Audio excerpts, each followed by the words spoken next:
എല്ലാവർക്കും ഈശോമിശിഹായ്ക്ക് സ്തുതിയായിരിക്കട്ടെ. കഴിഞ്ഞ വീഡിയോയിൽ നമ്മൾ പ്രാർത്ഥിക്കുന്നവർക്ക് ലഭിക്കുന്ന ഒന്നാമത്തെ കൃപയെക്കുറിച്ച് പറഞ്ഞു. ഓർക്കുന്നുണ്ടോ? ഒന്നാമത്തെ കൃപ എന്തായിരുന്നു? ഒന്നാമത്തെ കൃപ ജ്ഞാനമായിരുന്നു, വിസ്ഡമായിരുന്നു. പ്രാർത്ഥിക്കുന്നവർക്ക് ലഭിക്കുന്ന ഒന്നാമത്തെ കൃപ വിസ്ഡം. ഇന്ന് രണ്ടാമത്തെ കൃപ എന്താണെന്ന് നമ്മൾ വിചിന്തനത്തിന് വിധേയമാക്കാൻ പോവുകയാണ്. രണ്ടാമത്തെ കൃപ ഇന്നത്തെ കാലഘട്ടത്തിന് അനുയോജ്യമായിട്ട് നമുക്ക് ലഭിക്കുന്ന, പ്രാർത്ഥിക്കുന്നവർക്ക് ലഭിക്കുന്ന രണ്ടാമത്തെ കൃപ മാനസിക സമ്മർദ്ദം കുറയും എന്നുള്ളതാണ്. ഇന്ന് ഒത്തിരി പേർക്കുണ്ടല്ലോ മാനസിക സമ്മർദ്ദം. അതിന് മറ്റൊരു ഇംഗ്ലീഷ് പദമാണ് സ്ട്രെസ് എന്ന് പറയുന്നത്. സ്ട്രെസ്സിലൂടെ കടന്നു പോകുന്ന എത്രയോ പേര് നമ്മുടെ സമൂഹത്തിലുണ്ട്. നമ്മൾ ഒരാളെ വ്യക്തിപരമായിട്ടൊന്ന് ഇരുത്തി സംസാരിച്ച് കഴിയുമ്പോൾ ഒരാൾക്ക് ഒരു തരത്തിലല്ലെങ്കിൽ മറ്റൊരു തരത്തിലുള്ള സ്ട്രെസ്സിലൂടെ കടന്നു പോകുന്നുണ്ടാവും. എല്ലാവരും ഒത്തിരി മാനസിക സമ്മർദ്ദത്തിലൂടെ, സ്ട്രെസ്സിലൂടെ കടന്നു പോകുന്നവരുണ്ട്. ഇപ്പോൾ അച്ഛനെ കേൾക്കുന്ന നിങ്ങൾക്ക് എന്തെങ്കിലും തരത്തിലുള്ള സ്ട്രെസ് ഉണ്ടോ? മാനസിക സമ്മർദ്ദം ഉണ്ടോ? മാനസിക സമ്മർദ്ദത്തിലൂടെ നിങ്ങൾ കടന്നു പോവുകയാണെങ്കിൽ ഈ ടോക്ക് നിങ്ങൾ നിർബന്ധമായിട്ടും കേട്ടിരിക്കാനായിട്ടൊന്ന് പരിശ്രമിക്കുക കേട്ടോ. അച്ഛൻ്റെ അടുത്ത് കഴിഞ്ഞ ദിവസം ഒരു അമ്മച്ചി വന്നത് ഓർക്കുകയാണ്. അമ്മച്ചി ഭയങ്കരധികം ടെൻസ്ഡാണ്, ആ കണ്ണുകളൊക്കെ ഇങ്ങനെ ചുമന്നിരിക്കുകയാണ്. എന്നിട്ട് അച്ഛൻ എന്നോട് പറയണം, അച്ഛൻ ഒരുപാട് കാര്യങ്ങൾ പറയാനുണ്ട്. അപ്പോൾ ഞാൻ ധൈര്യമായിട്ട് പറഞ്ഞു അമ്മച്ചി എന്ന് പറഞ്ഞപ്പോൾ അമ്മച്ചി പറഞ്ഞൊരു കാര്യം ഇതാണ്: അച്ഛാ, എൻ്റെ മൂത്ത മോൻ സ്കൂളിൽ പഠിക്കുകയാണ്. മൂത്ത മോൻ സ്കൂളിൽ തല്ല് പിടിച്ചു, കുട്ടികളോട് തല്ല് പിടിച്ചു. പ്രിൻസിപ്പള് ഞങ്ങളെ വിളിപ്പിച്ചു. ആകപ്പാടെ ചെറുക്കൻ വല്ലാതെ വഷളായിക്കൊണ്ടിരിക്കുകയാണ് അച്ഛാ. ദേവാലയത്തിൽ വരുന്നില്ല, കുടുംബ പ്രാർത്ഥനയ്ക്ക് ഇരിക്കുന്നില്ല, തല്ലുപിടുത്തം, വായിന്ന് വരുന്ന വാക്കുകളൊക്കെ വളരെ മോശമായിക്കൊണ്ടിരിക്കുകയാണ് അച്ഛാ.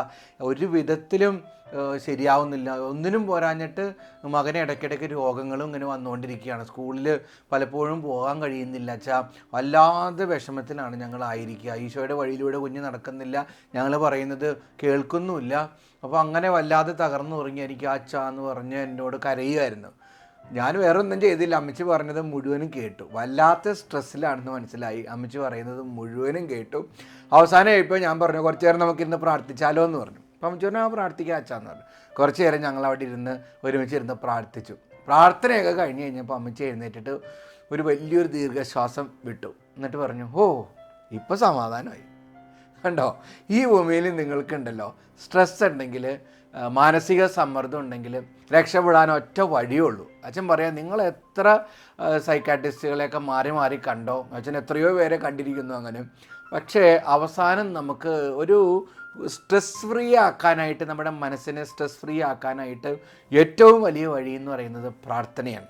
ഈശോയുടെ മുന്നിൽ പ്രാർത്ഥനയിൽ സമയം ചെലവഴിക്കുക എന്നുള്ളതാണ് ഏറ്റവും വലിയ വഴി. നിങ്ങൾ എത്ര നേരം ഈശോയോടൊപ്പം സമയം ചെലവഴിക്കുന്നോ അത്രയും നേരം നിങ്ങൾ സ്ട്രെസ് ഫ്രീ ആകും. ചിലപ്പോൾ ഈ ധ്യാനങ്ങൾക്കൊക്കെ പങ്കെടുക്കാൻ വരുന്ന ആളുകൾ ഭയങ്കരമായിട്ട് സ്ട്രെസ്സിലായിരിക്കും. ധ്യാനമൊക്കെ കഴിഞ്ഞ് കഴിയുമ്പോൾ ഓ സമാധാനമായി. വേണ്ട, 1 മണിക്കൂർ ആരാധനയിലൊക്കെ പങ്കെടുത്ത് കഴിഞ്ഞിട്ടുള്ളവർ അച്ഛനോട് പറയാറുണ്ട്, അച്ഛാ ആരാധനയ്ക്ക് വന്നപ്പോൾ മനസ്സിൽ മുഴുവനും സ്ട്രെസ്സും മാനസിക സമ്മർദ്ദവും ഞെരുക്കവും വേദനയൊക്കെ ആയിരുന്നു. ഓ ഇപ്പോൾ ആരാധന കഴിഞ്ഞപ്പോൾ സമാധാനമായി. കണ്ടോ, ഈശോടൊപ്പം സമയം ചിലവഴിച്ച് കഴിയുമ്പോൾ നമ്മൾ ഫ്രീ ആവും. നമുക്ക് ആകപ്പാടെ ഒരു സന്തോഷവും സമാധാനവും ഒക്കെ നമുക്ക് കിട്ടും. അച്ഛനൊരിക്കലും ഓർക്കാണ്, ഒരു ധ്യാനത്തിൽ ഒരമ്മച്ചി ധ്യാനത്തിൽ പങ്കെടുത്തു. അച്ഛൻ നയിച്ച ധ്യാനത്തിൽ പങ്കെടുത്ത് ധ്യാനത്തിൽ ഫസ്റ്റ് ഡേ ഞാൻ ശ്രദ്ധിച്ച അമ്മച്ചി ചിരിക്കണില്ല. മുഖം ഇങ്ങനെ ഭയങ്കരമായിട്ട് ഇങ്ങനെ കനത്തിലിരിക്കുകയാണ്, മുഖം ഇങ്ങനെ ഇരിക്കുകയാണ്. അപ്പോൾ ആ അമ്മച്ചിയുടെ മകൾ എന്നോട് പറഞ്ഞു, പപ്പ മരിച്ചിട്ട് ഏകദേശം 1 വർഷത്തോളമായി. പപ്പ മരിച്ചതിൽ പിന്നെ അമ്മ ചിരിക്കാറില്ല. അമ്മ ആകപ്പാടെ ഒരു വേദനയിൽ ഇങ്ങനെ ഞെരുങ്ങി നിൽക്കുകയാണ്. ആരോടും ചിരിക്കാറില്ല, അമ്മച്ചി ഇങ്ങനെ തന്നെ നിൽക്കുകയാണ്. അപ്പോൾ ഞാൻ പറഞ്ഞു, ഈശോ തൊരട്ടെ എന്ന് പറഞ്ഞു. അപ്പോൾ ധ്യാനത്തിൽ കുറേ ആ അമ്മച്ചി വചനമൊക്കെ കേട്ടു. ധ്യാനത്തിൻ്റെ ഇടയിൽ ഞാൻ പ്രത്യേകം ശ്രദ്ധിച്ചിരുന്നു അമ്മച്ചിനോട് പറഞ്ഞു, ഒന്ന് വചനമൊക്കെ അച്ഛൻ പറയുമ്പോൾ വായിക്കണം എന്ന് പറഞ്ഞപ്പോൾ അമ്മച്ചി വചനമൊക്കെ വായിച്ചു തുടങ്ങി. കൗൺസിലിംഗ് കഴിഞ്ഞു, കുമ്പസാരം കഴിഞ്ഞു, വിടുതൽ ആരാധനയൊക്കെ കഴിഞ്ഞപ്പോൾ ധ്യാനമൊക്കെ കഴിഞ്ഞു. അമ്മച്ചി എഴുന്നേറ്റ് സാക്ഷ്യം പറയുകയാണ്, ഈശോയോടൊപ്പം സമയം ചെലവഴിച്ച് കഴിഞ്ഞപ്പോൾ വചനമൊക്കെ എൻ്റെ ഹൃദയത്തിൽ നിറഞ്ഞു കഴിഞ്ഞപ്പോൾ, ആരാധനയിൽ ഈശോയുടെ എൻ്റെ പ്രാർത്ഥനകളൊക്കെ ഉയർത്തി കഴിഞ്ഞപ്പോൾ എൻ്റെ മനസ്സിലൊരു സമാധാനമായി. ഞാൻ സ്ട്രെസ് ഫ്രീ ആയി. കേട്ടോ, മാനസിക സമ്മർദ്ദം എടുത്തു മാറ്റാനായിട്ട് പ്രാർത്ഥനയെന്നല്ലാതെ ഏറ്റവും ശക്തമായിട്ടുള്ള വേറൊരു വഴിയില്ല. അപ്പം അച്ഛനെ കേൾക്കുന്ന നീ സ്ട്രെസ്സിലാണ്, മാനസിക സമ്മർദ്ദത്തിലാണ് എങ്കിലോർത്തോ ഈശോയോടൊപ്പം സമയം ചെലവഴിക്കുക. ചില യുവജനങ്ങളൊക്കെ അച്ഛനോട് പറഞ്ഞിട്ടുണ്ട്, അച്ഛാ ചില സമയത്ത് ഇങ്ങനെ സ്ട്രെസ്സ് വരുമ്പോൾ ഞാൻ ആരും ഇല്ലാത്ത സമയത്ത് പള്ളിയിൽ പോയി ഇങ്ങനെ ഇരുന്ന് കുറേ നേരം ഈശോയുടെ മുന്നിൽ എന്നെ തന്നെ പ്രസൻറ്റ് ചെയ്ത് കഴിയുമ്പോൾ, ഈശോയോട് സംസാരിച്ച് കഴിയുമ്പോൾ ഫ്രീ ആവും. കണ്ടോ, മാനസിക സമ്മർദ്ദം എടുത്തു മാറ്റാനായിട്ട് പ്രാർത്ഥനയെക്കാളും വലിയ വഴിയില്ല. യെശയ്യാ 40:29 തളർന്നവന് അവിടുന്ന് ബലം നൽകുന്നു, ദുർബലന് ശക്തി പകരുകയും ചെയ്യുന്നു. തളർന്നവന് അവിടുന്ന് ബലം നൽകുന്നു, ദുർബലന് ശക്തി പകരുകയും ചെയ്യുന്നു. അതുകൊണ്ട് പ്രാർത്ഥനയിലൂടെ നമുക്ക് ബലം കിട്ടും, നമ്മൾ ശക്തരാവുകയും ചെയ്യും. സങ്കീർത്തനം 138:3 ഞാൻ വിളിച്ചപേക്ഷിച്ച നാളിൽ അവിടുന്ന് എനിക്ക് ഉത്തരമരുളി. പ്രാർത്ഥന എന്ന് പറയുന്നത് എന്താ? നമ്മൾ അവനോട് ചോദിക്കുന്നതാണ്, നമ്മൾ അവനോട് യാചിക്കുന്നതാണ്, നമ്മൾ അവനോട് സംസാരിക്കുന്നതാണ്. എൻ്റെ വചനം പറയുന്നത്, ഞാൻ വിളിച്ചപേക്ഷിച്ച നാളിൽ അവിടുന്ന് എനിക്ക് ഉത്തരമരുളി, അവിടുന്ന് എൻ്റെ ആത്മാവിൽ ധൈര്യം പകർന്ന് എന്നെ ശക്തിപ്പെടുത്തി. കണ്ടോ, ഞാൻ പ്രാർത്ഥിച്ചു കഴിഞ്ഞപ്പോൾ, അവൻ്റെ മുന്നിൽ നിലവിളിച്ച് കഴിഞ്ഞപ്പോൾ, അവനോട് വിളിച്ച് അപേക്ഷിച്ച് കഴിഞ്ഞപ്പോൾ അവൻ എന്ത് ചെയ്തു? എൻ്റെ ഹൃദയത്തിൽ ധൈര്യം പകർന്നു. കണ്ടോ, പ്രാർത്ഥനയിൽ നീ എത്ര നേരം ഇരിക്കുന്നുവോ, എത്ര മണിക്കൂർ ഇരിക്കുന്നുവോ, എത്ര നിമിഷങ്ങൾ പങ്കുവയ്ക്കുന്നുവോ, അത്രയും നിനക്ക് ധൈര്യം കിട്ടിക്കൊണ്ടിരിക്കും. ഒരിക്കലല്ല, ഇന്ന് രാവിലെ ഒരു ചെറുപ്പക്കാരൻ അച്ഛനെ കാണാൻ വന്നത് അച്ഛൻ ഓർക്കുകയാണ്. ഭയങ്കര സ്ട്രെസ്സിലാണ്, ഇത് ഒരു കാര്യവും ജീവിതത്തിൽ നടക്കുന്നില്ല, ഭയങ്കര സ്ട്രെസ്സിലാണ്. അപ്പം ഞാൻ ചോദിച്ചു, നീ പ്രാർത്ഥിക്കുന്നുണ്ടോ എന്ന് ചോദിച്ചു. അപ്പോൾ പറഞ്ഞു, പ്രാർത്ഥിക്കാൻ പറ്റണില്ല, പ്രാർത്ഥിക്കാൻ തോന്നണില്ല. അപ്പം ഞാൻ പറഞ്ഞു, എപ്പോഴെങ്കിലും നീ പള്ളിയിൽ പോയി ഇരുന്ന് ട്രൈ ചെയ്തിട്ടുണ്ടോ? അതില്ല. ഞാൻ പറഞ്ഞു, നീ പോയൊന്ന് ട്രൈ ചെയ്യ്. ഞാൻ അവസാനം അവനോടൊപ്പം ഒരുമിച്ചിരുന്ന് കുറച്ച് നേരം പ്രാർത്ഥിച്ചൊക്കെ കഴിഞ്ഞപ്പോൾ അവൻ ചെറുക്കൻ കരഞ്ഞ് പതിയെ മനസ്സിൻ്റെ ഭാരമൊക്കെ നീങ്ങിപ്പോയി. അതൊക്കെ കഴിഞ്ഞ് കഴിഞ്ഞപ്പോൾ അവന് സമാധാനമായി. അപ്പം ഞാൻ അവനോട് പറഞ്ഞു, എടാ നിനക്കിത് നേരത്തെ ചെയ്താൽ മതിയായിരുന്നു, എന്ത് ചെയ്യണമായിരുന്നു? ഈ അച്ഛൻ്റെ അടുത്ത് വന്ന സമയത്തിന് നീ ഈശോയുടെ മുന്നിലിരുന്ന് കുറച്ച് നേരം ഒന്ന് കരഞ്ഞാൽ തീരാവുന്ന പ്രശ്നമുള്ളൂ. മനസ്സിലായോ?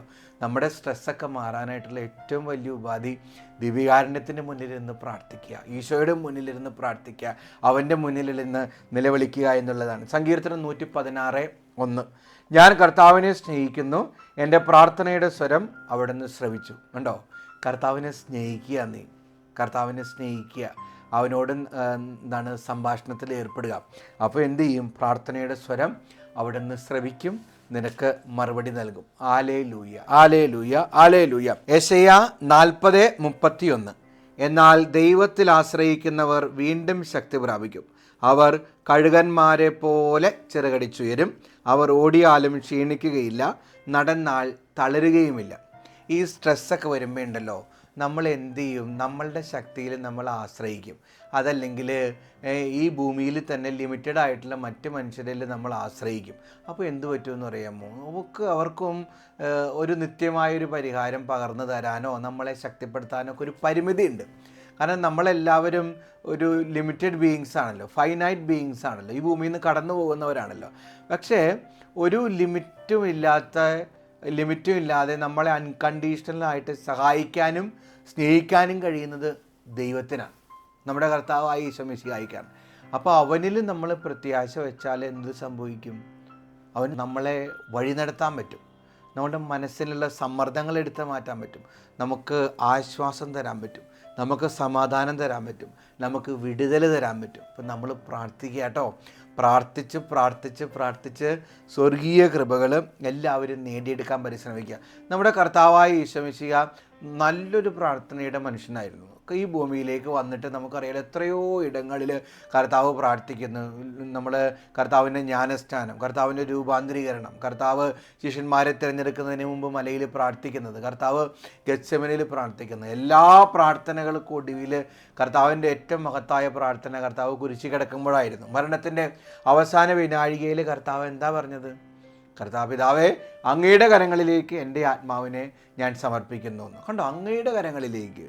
നമ്മളതുപോലെ തന്നെ പറയണം. എനിക്ക് സ്ട്രെസ്സ് വരുമ്പോൾ കർത്താവെ, അങ്ങയുടെ കരങ്ങളിലേക്ക് എൻ്റെ ഈ മാനസിക സമ്മർദ്ദത്തെ, എൻ്റെ കുടുംബത്തെ, എൻ്റെ വേദനകളെ, എൻ്റെ ഞെരുക്കങ്ങളെ, എൻ്റെ വിലാപങ്ങളെ എല്ലാം, എൻ്റെ ദുഃഖങ്ങളെ, എൻ്റെ കഥനങ്ങളെ എല്ലാം കർത്താവെ ഞാൻ അങ്ങയിലേക്ക് സമർപ്പിക്കുന്നു എന്ന് പറയണം. കാരണം അപ്പോൾ എന്ത് ചെയ്യും? കർത്താവ് ഏറ്റെടുക്കും നമ്മളുടെ ജീവിതത്തെ. അതുകൊണ്ടല്ലേ കർത്താവ് ഈശോ മിശിഹാ പറയുക, അധ്വാനിക്കുന്നവരും ഭാരം വഹിക്കുന്നവരുമായ നിങ്ങളെല്ലാവരും എൻ്റെ അടുക്കൽ വരുവിൻ, ഞാൻ നിങ്ങളെ ആശ്വസിപ്പിക്കാമെന്ന്. കർത്താവ് നമ്മളെല്ലാവരെയും ആശ്വസിപ്പിക്കാൻ കൊതിച്ച് നിൽക്കുകയാണ്. നമുക്ക് കർത്താവിലേക്ക് ചെല്ലാം, അവൻ്റെ മുന്നിലിരുന്ന് പ്രാർത്ഥിക്കാം, നിമിഷങ്ങൾ കർത്താവിനോട് ചെലവഴിക്കാം, മണിക്കൂറുകൾ കർത്താവിൻ്റെ മുന്നിൽ ചെലവഴിക്കാം. അങ്ങനെ ചെലവഴിച്ച് നമുക്ക് കർത്താവിൻ്റെ സ്നേഹത്തിൽ ചേർന്നിരിക്കാം. നമ്മുടെ മാനസിക സമ്മർദ്ദങ്ങളെല്ലാം കർത്താവ് ഏറ്റെടുത്ത് നമുക്കൊരു വിടുതൽ പ്രാർത്ഥനയിലൂടെ ലഭിക്കുകയും ചെയ്യട്ടെ. ഈശോ നിങ്ങളെല്ലാവരെയും അനുഗ്രഹിക്കട്ടെ.